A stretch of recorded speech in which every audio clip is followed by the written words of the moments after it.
Bom, pessoal, então prosseguindo no exame dos direitos fundamentais em espécie, nós já analisamos direito à vida e seus diversos desdobramentos, analisamos ainda o direito à liberdade e também examinamos os diversos aspectos desse mesmo direito, e agora, então, prosseguindo, direito à igualdade.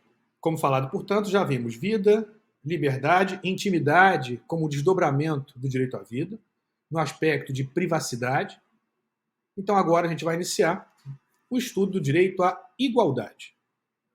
Esse direito à igualdade, é um direito, como nós vimos, de segunda dimensão, de segunda geração. Ele tem uma finalidade muito clara: garantir que o Estado dê tratamento de forma igualitária a todos os seus cidadãos, a todos os nacionais daquele respectivo país. A igualdade, portanto, ela surge como igualdade perante a lei, como igualdade formal, evitando ou tentando evitar, como falado, tratamentos discriminatórios por parte do Estado, dos poderes públicos.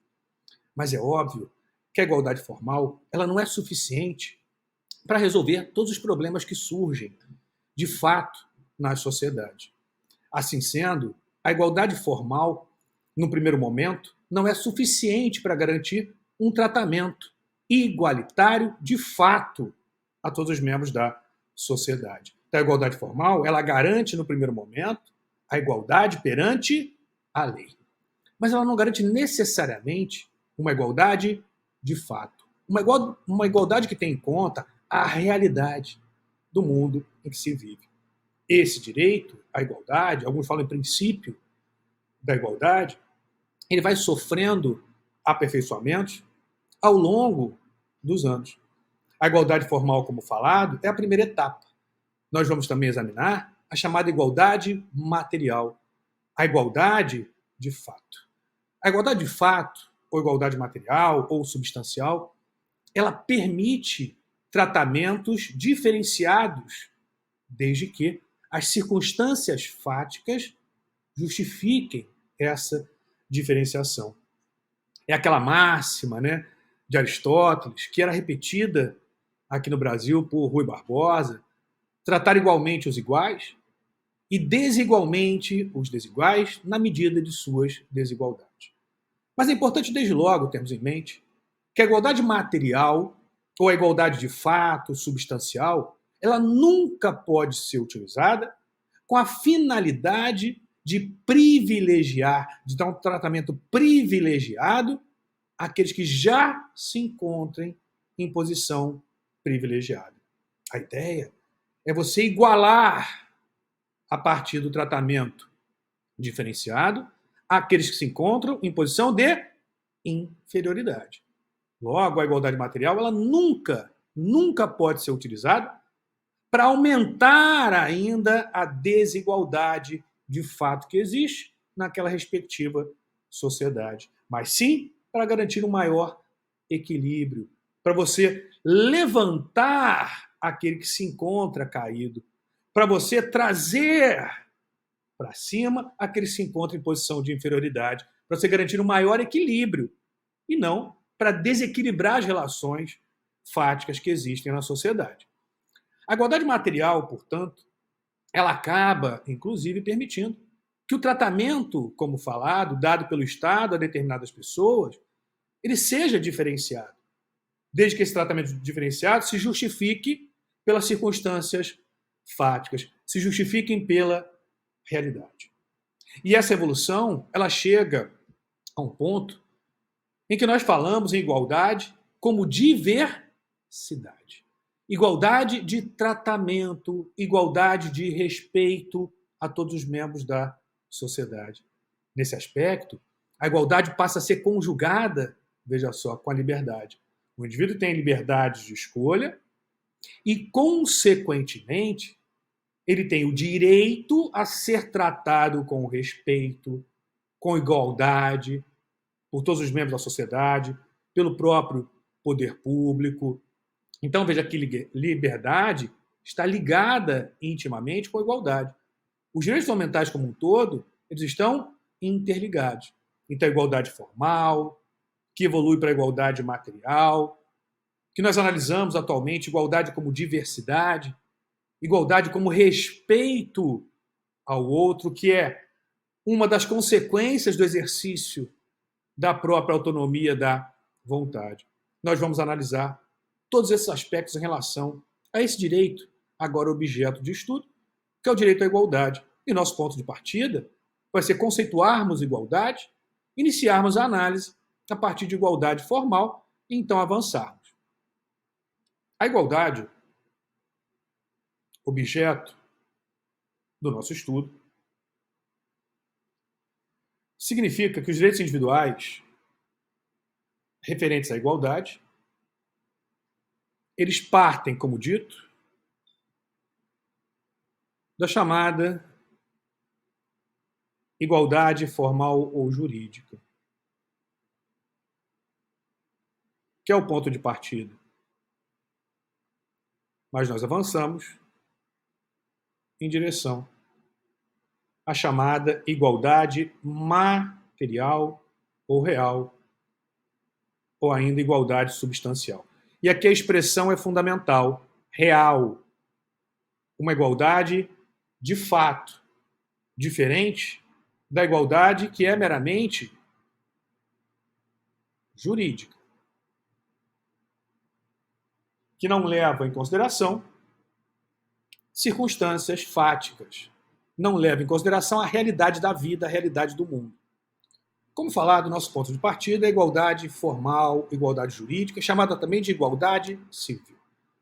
A igualdade civil, jurídica ou formal, ela impõe ao Estado que dê tratamento jurídico formal e igualitário para todos os membros daquela respectiva sociedade, ou ainda, de forma mais precisa, para todos os nacionais daquele Estado. Por óbvio que nós sabemos que a igualdade formal ela não é suficiente para atender toda a complexidade da vida, mas, como falado, ela é o nosso ponto de partida. Ponto de partida é exigir que o Estado dê tratamento igualitário a todos os membros do seu Estado, a todos os nacionais daquele respectivo país, salvo situações fáticas, salvo situações reais que justifiquem o tratamento desigual. Então veja que a regra é a igualdade formal, que para ser afastada deve ser justificada por circunstâncias fáticas em favor da chamada igualdade material. Essa igualdade formal, ela se encontra no caput do artigo 5º da Constituição. Veja como inicia o dispositivo. Diz lá: todos são iguais perante a lei, sem distinção de qualquer natureza. Nós temos aqui a igualdade em sentido formal.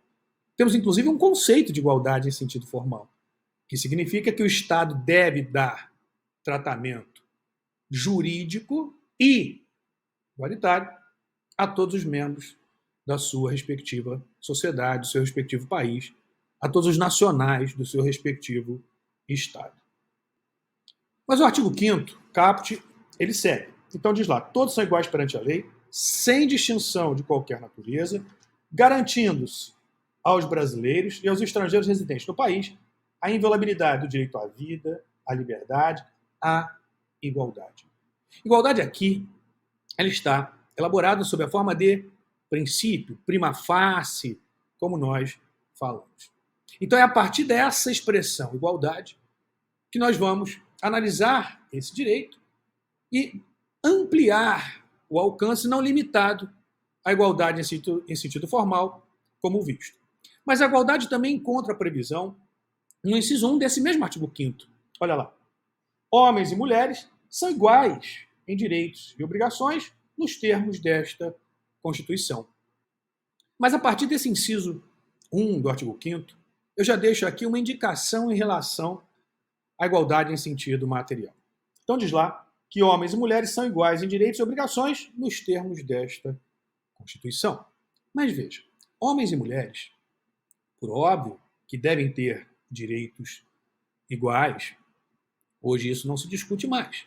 Mas veja só, não seria possível darmos tratamento diferenciado a homens e mulheres, desde que justificado por circunstâncias fáticas, pela própria realidade. Por exemplo, uma mulher, ela se aposenta num tempo menor do que o homem. É um tratamento diferenciado. Será que isso seria constitucional? Você tem que justificar pelas circunstâncias fáticas.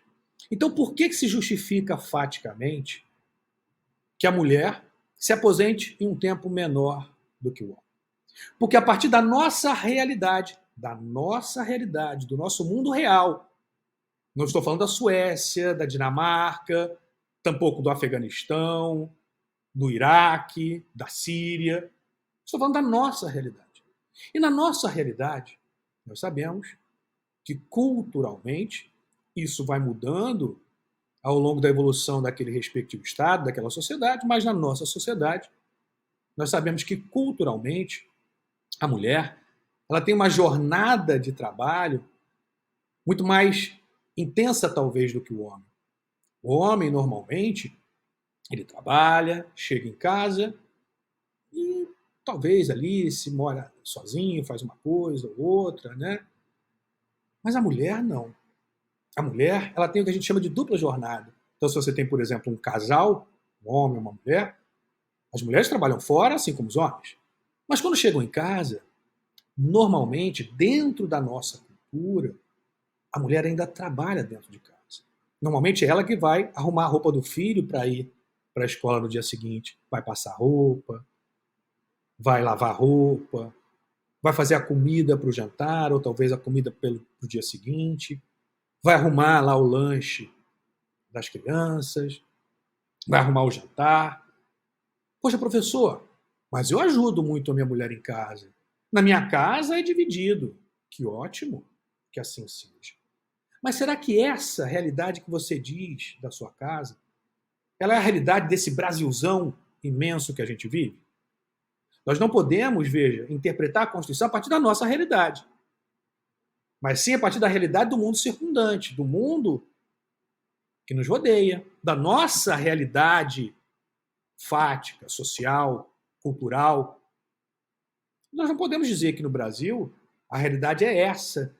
A realidade é essa no sentido de você tem uma absoluta divisão de tarefas entre homens e mulheres. Não é essa a nossa realidade. Está mudando? Sim. Talvez algum dia mude ainda mais? Sim. Por isso que eu disse que nós não podemos partir de uma análise de uma outra realidade. Na Suécia, talvez não se justifique esse tratamento nessa questão desigual. Você pode pensar, só hipoteticamente, bom, naquela sociedade, homens e mulheres trabalham fora, assim como no Brasil. E lá não há essa dupla jornada, pois é muito comum que os homens, regra, que os homens dividam absolutamente a tarefa com as mulheres. Então, lá no casal, se a mulher está fazendo a comida, ele está lavando a roupa, cuidando dos filhos. Isso lá é comum. Então, não se justifica, pelo menos não nesse ponto, o tratamento desigual. Então, por isso que é importante você lembrar a própria expressão utilizada. Igualdade real. A partir da realidade que se está inserido. Não da sua realidade individual e subjetiva, do seu, que a gente chama de bolhazinha. Não. Da realidade do mundo em que você está inserido. E aqui a gente tem que analisar toda a realidade brasileira, da sociedade brasileira. A gente não pode, por exemplo, ficar restrito ao meu bairro, o bairro onde eu moro. Não, você tem que analisar o Brasil como um todo. Pensar lá no ribeirinho que vive na Amazônia, pensar aquele que vive no Agreste, no sertão, no interior, em bairros mais pobres, menos pobres. Esse é o estudo que deve ser feito da realidade que se está inserido de fato. Mas, como disse, o nosso ponto de partida é a igualdade em sentido formal. Então, direito à igualdade formal ou jurídica. A igualdade formal ou jurídica, também denominada, como eu destaquei, igualdade civil. Essas expressões são sempre importantes para vocês. expressa a produção, interpretação e aplicação igualitária das normas jurídicas, com vistas a impossibilitar diferenciações de tratamento que se revelem arbitrárias sob a forma de discriminações, vantagens ou privilégios. Portanto, como eu disse, o que se quer evitar com a igualdade formal é o tratamento discriminatório, privilegiado a determinados grupos, setores da sociedade. Se evitar que o Estado possa se valer do seu poder para conferir privilégios, tratamentos preferenciais àqueles que já se encontrem em posição de superioridade. Superioridade econômica, social, política. O que se quer, portanto, impedir é esse tratamento discriminatório por parte do Estado, esse tratamento privilegiado por parte do Estado. Mas não se desconsidera a possibilidade desse tratamento diferenciado, desde que, para gerar um equilíbrio maior na sociedade, você dando um tratamento favorecido àquele que se encontra em posição de inferioridade, como nós dissemos. Em relação à igualdade formal, eu vou trazer para vocês agora uma distinção importante. Igualdade na lei, igualdade perante a lei. Então, igualdade na lei, igualdade perante a lei. Então, como falado, a igualdade formal, civil ou jurídica pode ser subdividida em igualdade na lei e igualdade perante a lei. Igualdade na lei indica que a produção das regras jurídicas, das normas jurídicas, não pode consubstanciar desequiparações não autorizadas pela ordem constitucional. É direcionada aos órgãos legislativos. Portanto, guarde, igualdade na lei é direcionada aos órgãos que produzem as normas do sistema jurídico, direcionada principalmente aos órgãos legislativos, mas não exclusivamente, né? Você pode ter edição, por exemplo, de medida provisória pelo presidente da República, e aí tem que respeitar a igualdade na lei. Então, a igualdade na lei, ela é direcionada aos órgãos produtores das normas jurídicas, principalmente direcionada ao legislador. Já a igualdade perante a lei indica que a aplicação das regras jurídicas, aplicação, não a produção, deve ser realizada em consonância com o que houver sido prescrito pelas mesmas, ainda que resulte em desigualdade, dirigida principalmente aos órgãos judiciários, reunidas sob a elocução igualdade perante a lei. Então, a igualdade perante a lei diz respeito à aplicação, à interpretação da lei, direcionada aos órgãos judiciários.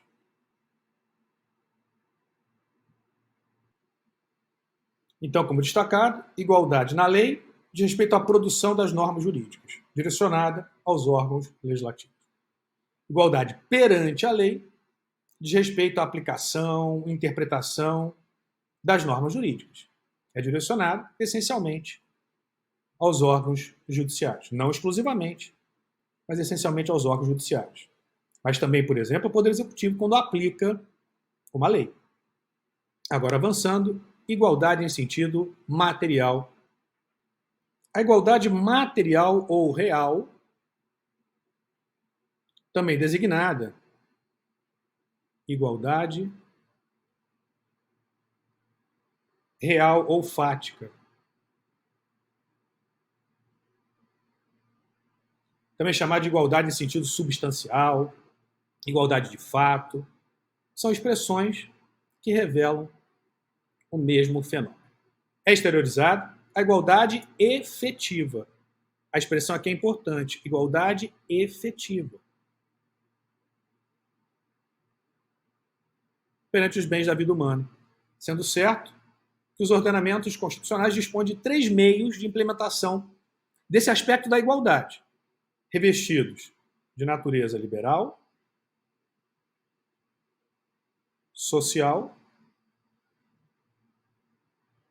e democrática.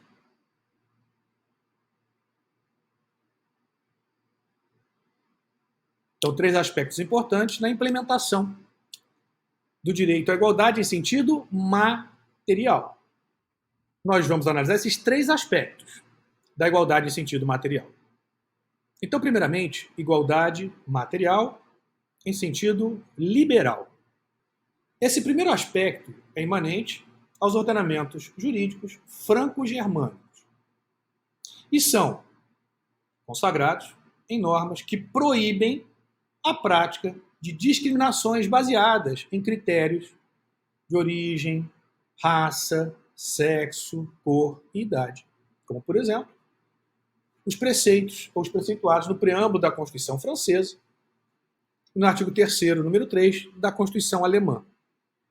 Portanto, igualdade material no sentido liberal, ela impede normas ou edição de normas de caráter discriminatório, tendo em conta raça, sexo, cor, religião. Veja que esse aspecto da igualdade ele está presente na nossa Constituição. Está presente no preâmbulo da Constituição, está presente no artigo 3º, inciso 4, como objetivo fundamental. Vamos à Constituição primeiramente? Veja o preâmbulo da Constituição. Nós, representantes do povo brasileiro, reunidos em Assembleia Nacional Constituinte, para instituir um Estado democrático, destinado a assegurar o exercício dos direitos sociais individuais, a liberdade, a segurança, o bem-estar, o desenvolvimento, a igualdade e a justiça como valores supremos de uma sociedade fraterna, pluralista. Olha o aspecto aí, ou um dos aspectos da igualdade. Igualdade como pluralidade, como diversidade, sem preconceitos, olha lá, fundada na harmonia social e comprometida na ordem interna e internacional com a solução pacífica das controvérsias, promulgamos, sob a proteção de Deus, a seguinte Constituição da República Federativa do Brasil. Então, grife, igualdade, pluralista e sem preconceitos. É exatamente esse primeiro aspecto da igualdade aqui trazido. Mas vamos agora ao artigo 3º, que cuida dos objetivos fundamentais da República Federativa do Brasil. Artigo 3º. Constituem objetivos fundamentais da República Federativa do Brasil. Inciso 4. Promover o bem de todos, sem preconceitos. Olha lá. De origem, raça, sexo, cor. Engloba aí religião também. Veja, nós temos uma norma aberta e quaisquer outras formas de discriminação. Portanto, nós temos o primeiro aspecto desse direito à liberdade em sentido liberal, ou seja, direito à liberdade a partir de uma perspectiva liberal. Vimos então esse primeiro aspecto. Agora, igualdade material ou real em sentido social. Esse segundo aspecto é característico dos estados nórdicos e escandinavos. A igualdade material, real, substancial, igualdade civil, em sentido social, indicam normas que obrigam à prestação de benefícios e serviços que atendam às necessidades básicas da pessoa humana, a fim de protegê-la de determinados riscos a que se encontra exposta, como, por exemplo, as prescritas nos princípios gerais, básicos da Constituição sueca e também da Constituição norueguesa. Sobre esse aspecto, eu faço 2 destaques. Primeiramente, artigo 3º da Constituição, que trata dos objetivos fundamentais. Vamos até lá agora, inciso 3. Constitui objetivos fundamentais da República Federativa do Brasil, inciso 3. Erradicar a pobreza e a marginalização e reduzir as desigualdades sociais e regionais. Então nós temos aqui o segundo aspecto desse direito à igualdade material, a igualdade material em sentido social. Mas vamos a mais um dispositivo que também merece nossa atenção. Artigo 7º, inciso 4. Diz lá: salário mínimo fixado em lei, nacionalmente unificado, capaz de atender às suas necessidades, olha só, às suas necessidades vitais, básicas, e as de sua família, como moradia, alimentação, educação, saúde, lazer, vestuário, higiene, transporte, previdência social com reajustes periódicos que lhe preservem o poder aquisitivo, sendo vedada a sua vinculação para qualquer fim. Então, o segundo aspecto da igualdade material em sentido social. Agora,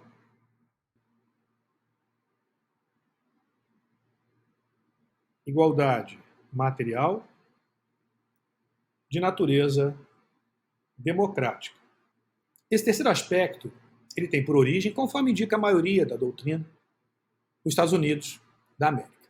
Ele permite que o Estado promova as chamadas ações afirmativas.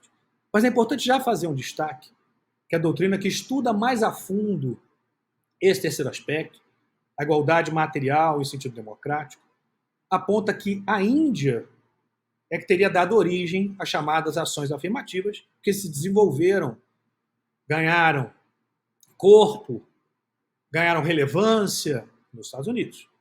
Mas a origem, o embrião das ações afirmativas surge na Índia. Mas, como falado, a doutrina, principalmente a doutrina que trata de forma não tão aprofundada o tema, aponta os Estados Unidos como a base da igualdade material em sentido democrático, que permite ao Estado implementar ações afirmativas.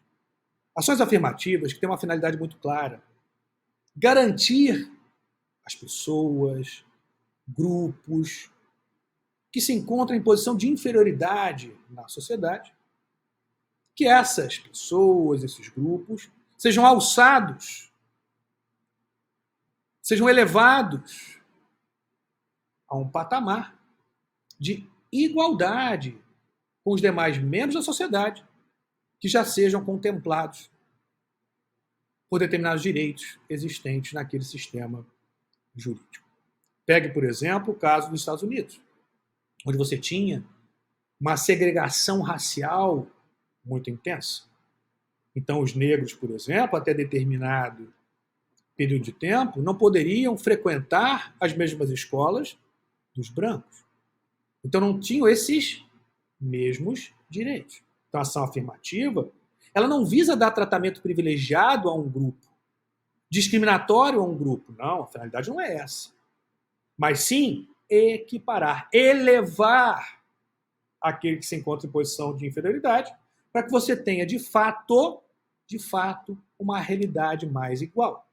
Que todos aqueles membros da sociedade possam exercer, de fato, os mesmos direitos. Por isso, ações afirmativas que visam elevar aqueles que se encontram em posição de inferioridade. As ações afirmativas, e aqui é bom deixar isso posto desde logo, elas não são baseadas única e exclusivamente em critérios raciais. Isso é bom que se diga. Normalmente, nós ligamos as ações afirmativas a critérios raciais. Não. As ações afirmativas, elas demandam uma justificativa de fato. Elas exigem que se demonstre que aquele grupo, que aquelas pessoas se encontram em uma situação fática de inferioridade que impede que essas pessoas exerçam os mesmos direitos daqueles que já se encontram em uma posição superior no seio daquela respectiva sociedade. E ela pode, sim, desde que justificado a partir das circunstâncias fáticas, se basear em critérios raciais, se basear em critérios econômicos, em critérios de sexo, dos mais diversos critérios, desde que justificado pelas circunstâncias reais, pelas circunstâncias fáticas, pela realidade daquele país. Portanto, como falado, esse terceiro aspecto surge no direito norte-americano, que são consubstanciados por normas que permitem a realização de ações afirmativas, como, por exemplo, as previstas no Executive Order 10.925 de 63. O destaque aqui, portanto, são chamadas ações afirmativas. Então, por exemplo, se justifica, desde que demonstrado faticamente, esse tratamento diferenciado, permitindo, por exemplo, cotas. Ah, professor, Mas isso não depende da realidade? Sim. Então depende da realidade brasileira, depende do período de tempo que se está vivendo, depende da demonstração real do que se está analisando, do presente, do mundo vivente, da cultura em que se está inserido. Não uma realidade paralela de outro Estado, mas a realidade que se está inserido. O STF, por exemplo, já entendeu como constitucional estabelecimento de cotas no Brasil. Cotas raciais, cotas em razão de questões econômicas. Logo, é possível esse tratamento diferenciado desde que demonstrado faticamente que esse grupo, que é aquele que busca-se dar um tratamento privilegiado, se encontra em posição de inferioridade, demanda esse tratamento desigual, mas não como forma de dar privilégio, mas sim de igualar. Em concurso é sempre muito complicado, né? Quando a gente fala, por exemplo, em ações afirmativas, em cota para concurso, que a gente acaba levando para o nosso lado, né? Poxa, peraí, eu estou estudando, aí você vai dar um tratamento preferenciado para aquele grupo, ele também está estudando. Mas nós temos que analisar a realidade. Então, por exemplo, no Brasil se justificaria uma cota tendo por base, por critério, questões econômicas? Parece que sim. Aquele que estuda em escola pública, não tem acesso ao melhor ensino, porque o Estado não presta, ele não tem como acessar o ensino particular, será que ele vai competir com você em pé de igualdade? Ou a relação que se tem é uma relação de inferioridade de fato? Por óbvio que é uma relação de inferioridade de fato. Você não pode afirmar, pelo menos não honestamente, e estou falando aqui de uma forma genérica, tá? Você pode pegar uma escola pública que seja excelente, Pedro II, mas você não pode afirmar que aquele que estuda em escola pública de uma forma geral no Brasil vai ter a mesma bagagem de conhecimento do que aquele que estuda em boas escolas particulares para competir em pé de igualdade. Para concurso público, por exemplo, alguns têm mais dinheiro porque estudaram em melhores universidades, e aí, consequentemente, estudam em melhores colégios, em melhores universidades, fazem melhores cursos. Então, a questão econômica é uma questão real no Brasil. A questão racial é uma questão real no Brasil. E não pode ser desconsiderada, mas sempre se analisando aquela situação concreta, para ver se o tratamento diferenciado se justifica constitucionalmente. As ações afirmativas, elas remontam à lei do serviço de libertos, que instituiu um serviço no Departamento de Guerra dos Estados Unidos para dispensar cuidados e proteção aos escravos libertos e realizar a supervisão de terras abandonadas em 1865. Como já destacado, as ações afirmativas são efetivadas pelo sistema de cotas, ou sistema chamado também de pontuação, assim como pela oferta de treinamentos profissionais e reformulação de políticas de contratação e promoção de empregados. A questão de cotas, quando se discute, é sempre objeto de acalorados debates, né? Muitos falam, mas a meritocracia fica aonde? Óbvio que você tem meritocracia. A meritocracia ela fica exatamente no tratamento que leva em consideração a realidade. Não é meritocracia, por exemplo, como eu disse, e vou citar um exemplo aqui do Rio de Janeiro, de um bom colégio, Colégio Santo Agostinho, no Rio de Janeiro. Quem é do Rio conhece. É um dos melhores colégios do Rio de Janeiro. Então, você tem lá uma criança que inicia seus estudos no Colégio Santo Agostinho, passa a vida inteira estudando no Colégio Santo Agostinho. Aí, à tarde, não precisa trabalhar, o pai paga um curso, o melhor curso pré-vestibular, e ele faz também um curso aos sábados, e se prepara, portanto, para o vestibular. Do outro lado, você tem um menino que é filho de uma mãe solteira, o pai abandonou a criança, A mãe trabalha com muito esforço para cuidar do filho, que estuda em escola pública. A mãe chega cansada do trabalho à noite e aí tenta ajudar a criança a fazer os seus exercícios. A criança cresce, precisa ajudar a mãe também no trabalho, começa a trabalhar à tarde para ajudar a mãe, continua estudando em escola pública e chega o momento de fazer o seu vestibular. Hoje nós temos o Enem.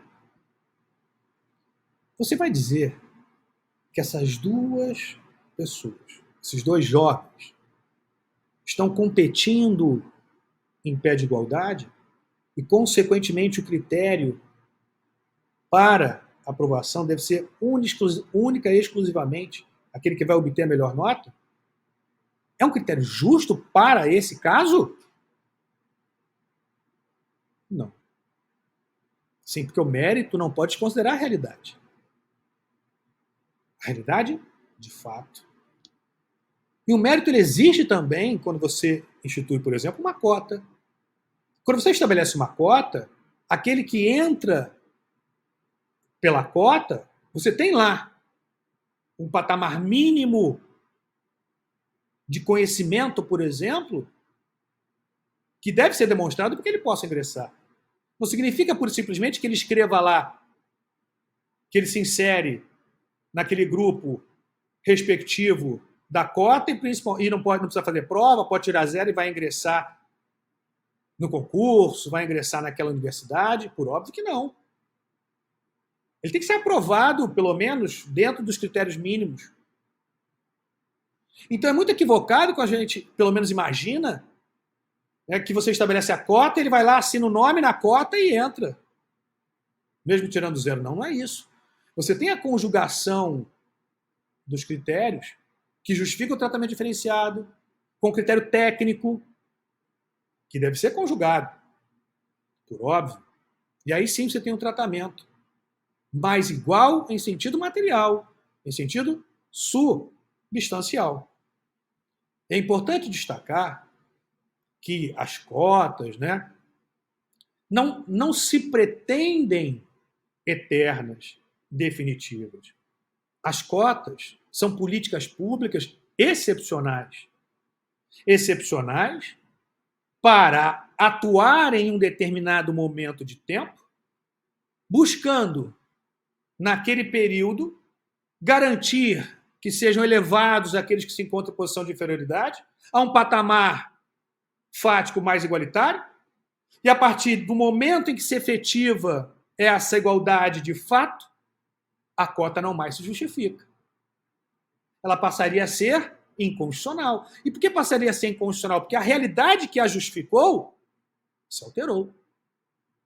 E isso tem que se ter em mente. A cota, ela não se pretende permanente e eterna, por óbvio. Porque se assim fosse, em algum momento ela se tornaria inconstitucional a partir daquele momento em que a realidade fosse alterada. Então, se você tiver um momento em que a sociedade brasileira tenha uma base, por exemplo, educacional, que atenda todos os membros da sua sociedade, tenha uma educação efetiva, não se justifica mais tratamentos diferenciados. Mas você não pode esperar, por exemplo, 50 anos, 100 anos. Essa geração vai se perder? Não.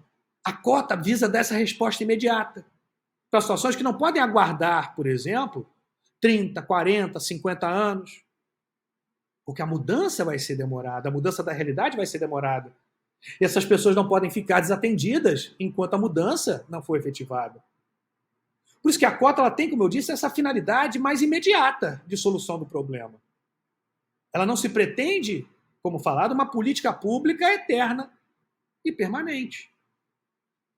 E o terceiro aspecto das ações afirmativas são efetuadas para o estabelecimento de relações de emprego,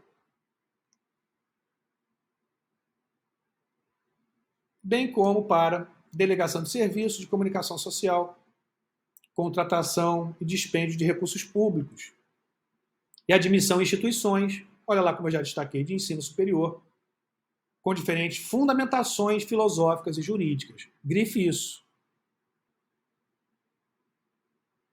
Como já destacado, as cotas podem ter os mais diversos fundamentos filosóficos e jurídicos. Racial, questão de sexo, questões econômicas. Portanto, quando se analisa uma cota é um meio para atingir um fim. Você deve analisar se esse meio é adequado, se esse meio é necessário e se esse meio é proporcional em sentido estrito. Deve analisar, portanto, se o meio é apto a alcançar aquele fim pretendido, se não existe nenhum meio menos gravoso ao sistema constitucional como um todo, se alcançar aquele fim pretendido, e se esse meio adotado, ele traz mais benefícios do que prejuízos ao sistema constitucional como um todo. E se você respeitar esses pressupostos, a sua resposta ao final vai ser que o meio adotado é proporcional, que o tratamento diferenciado, que a ação afirmativa ela é justificada constitucionalmente a partir das situações fáticas que se apresentam naquela situação ou naquele caso. Vimos então o direito à igualdade.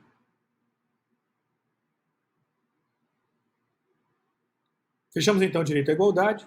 Bom estudo a todos. Até a próxima e sucesso sempre.